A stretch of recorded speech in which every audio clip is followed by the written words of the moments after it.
This week's 48 Hours investigates the murder of a Texas man out on an early morning walk with his wife and dog. This was October 2020. Jamie Faith gunned down just moments after leaving his home in Dallas.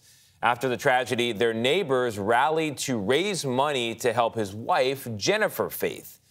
48 Hours correspondent Peter Van Sant shows us how authorities now say there was a money link between Jennifer Faith and her husband's alleged killer.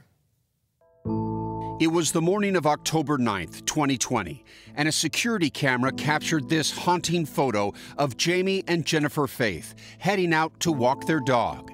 Moments later, they came under fire, and neighborhood cameras captured the audio. Jennifer Faith was unharmed, but her husband, Jamie, an American Airlines manager, died at the scene, shot 7 times. 3 times to the head, 3 times to the chest, and once to the groin. Christy Jack is a prominent defense attorney. We asked to review the case. And as soon as I saw it, I thought, that's a hit. Home security cameras captured images of the killer's getaway truck. It had a white T sticker on the back window. Oh my God, if you know what happened, I need that for closure. I need to make some sense out of this. Jennifer Faith publicly asked for help, and neighbors raised $60,000 in a GoFundMe account.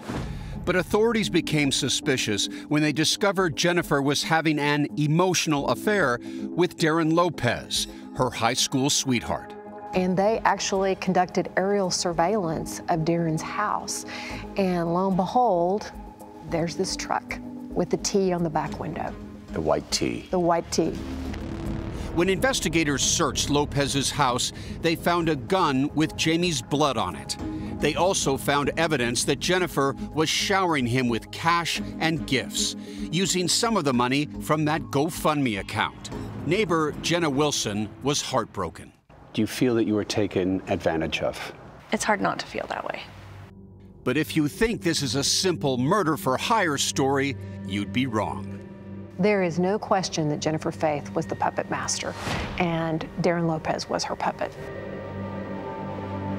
Peter Van Sant joins us now. Wow, Peter. So she's getting money through a GoFundMe and giving it to the alleged killer, who's the puppet, according to that expert there we heard at the end. How so? What was the dynamic between the two? Well, the experts that we consulted during the course of our investigation say she is one of the most brilliant psychological manipulating people they've ever dealt with in their career. She would create false identities, false email accounts, send out emails to this ex-boyfriend from high school claiming she was being physically and sexually abused, send out graphic photos, turned out of injury. Turned out those photos were from a traffic accident she'd had years earlier and other images from the internet. And over the course of months, and emotionally appealing to him because he was a lonely guy, he had some psychological problems, she weaponized him to murder her husband. Clearly he had some psychological problems. It's astounding to me that he would do that with no physical contact with her. I mean, this is he was really, that caught up with her. It's a remarkable thing. We were talking about this, and you mentioned how it can be more powerful sometimes. An emotional affair. These distance affairs, well, that was the case here. Was there any evidence that she'd been abused by him? By her husband? There is no, zero evidence. Zero. Wow. She never went to a hospital, never told a friend, no police reports. And she later admitted that he never touched her. He was a beloved member of this So why did she do that? Why did she? Well, people think it had to do with money because she could inherit as much as $1 million from this guy.